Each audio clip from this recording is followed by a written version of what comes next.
This is the abridged version of Nova's Ark that came with a magnetic action figure. In his bedroom, Nova leaned over his workbench, tied a pair of copper strands, and flicked a switch. His metal dog yipped happily to life, wagging a shiny new tail. "Good dog, Sparky," smiled Nova. "Now let's make a friend for you." Standing on his chair, Nova stretched to reach his most precious possession, a set of wooden animals carved in the ancient days of Rotan, before robots ever existed. Nearly a year ago, on the night his father Taspet had left on his latest space mission, he had passed this family treasure on to Nova. A ship like this one would never fly, Nova thought, but in those distant times men traveled on this planet on seas of water, a liquid that had vanished from Rotan long ago. Outside, a shooting star drew Nova's attention. "Dad's supposed to be near that one," he sighed. In the kitchen, Nova and his mother Luna sat down to steaming bowls of oil broth. Nova loaded a post disc into the holograph player. His dad's image appeared, shouting, "I'll be home soon!" But this disc had come months ago. He was still searching the galaxy for crystal. On this planet of robots, crystal energy was essential to life, and there was never enough to go around. After dinner, Nova studied a disc on starship design.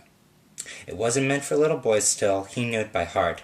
He believed that if he tried hard enough, he could be the youngest star pilot ever. Perhaps he would be the one to find Zeit, the mythic moon of light.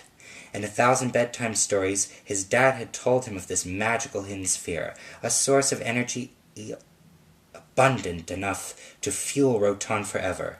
Deep among the stars it waited. His sleep mode auto-initiating, Nova began to dream.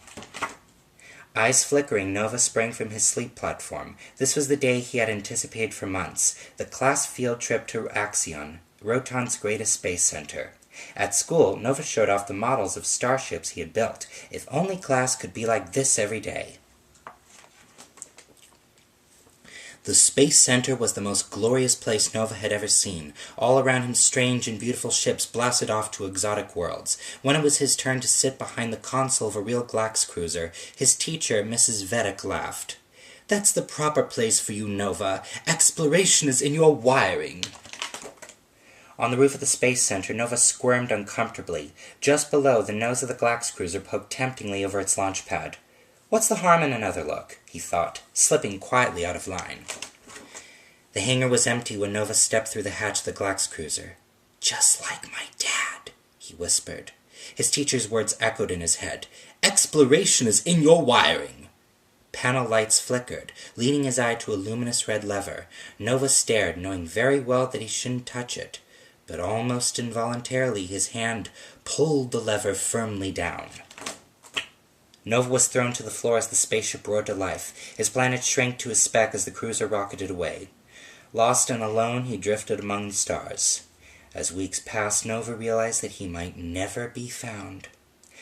"I'll learn to fly the ship," he said to himself. But even though he had studied spaceships, the cruiser wouldn't do what Nova wanted. Wouldn't always do what Nova wanted, I mean. But it wasn't long before he got the hang of it and even enjoyed buzzing around the planets. For months, Nova searched for home. Out of fuel, he tried to land on a golden moon. It was exciting, slicing through the mountainous clouds but ahead. "That's not a mountain. That's not a cloud," he gasped. "It's a mountain!" The ship scraped over the slope. Nova felt a great lurch as the engine exploded, blowing the ship down the mountainside. For miles it bumped over the rocks. Then, gliding onto a sandy plain, it came gently to rest. Prying the door open, Nova stepped out into a new world. There were no signs of robot life on this desolate moon. How would he ever get home? Who would take care of his mother? Who would take care of Sparky? All his life, Nova had wanted to explore new worlds. But now that he had the chance, he was miserable. "Is this how my father feels when he's away?" The glint of a familiar curl of wire was the first thing to meet Nova's eyes when he woke to a cheerful new sun. It gave him an idea. He knew that his ship would never fly again, so he took out his tools and snipped the wire. Then he took other parts from the ship's engine and computers. Finally, Nova was finished. "Nice to meet you," barked Sparky number 2. Nova built many animals from pieces of his ship. He modeled them after those in his ancient wooden ark. Nova had a good eye for detail, but he couldn't always remember which animal was supposed to be bigger. Was a mouse bigger than a moose? Lastly, with the hull and the remaining parts of his ship, Nova constructed a truly wondrous animal, an elephant ark whose mighty trunk bellowed deep into the heavens. Help! My dad will find me now, thought Nova. Your name will be Trumpet, he declared proudly.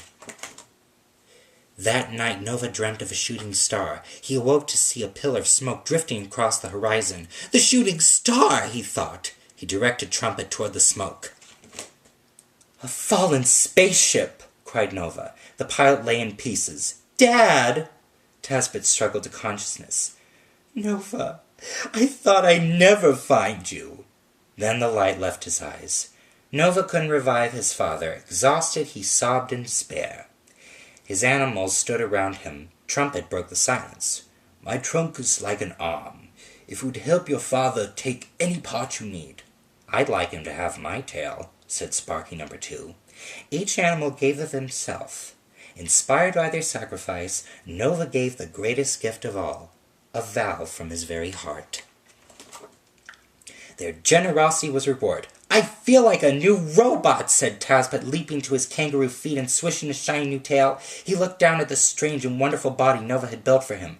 My brilliant son, my Nova! Together, father and son examined Tasbett's wrecked ship. Trumpet dragged the engine from the crater it had carved. A gaping hole revealed a giant cavern of dazzling crystal. You found what I've been searching for, Nova. We're on Zeit!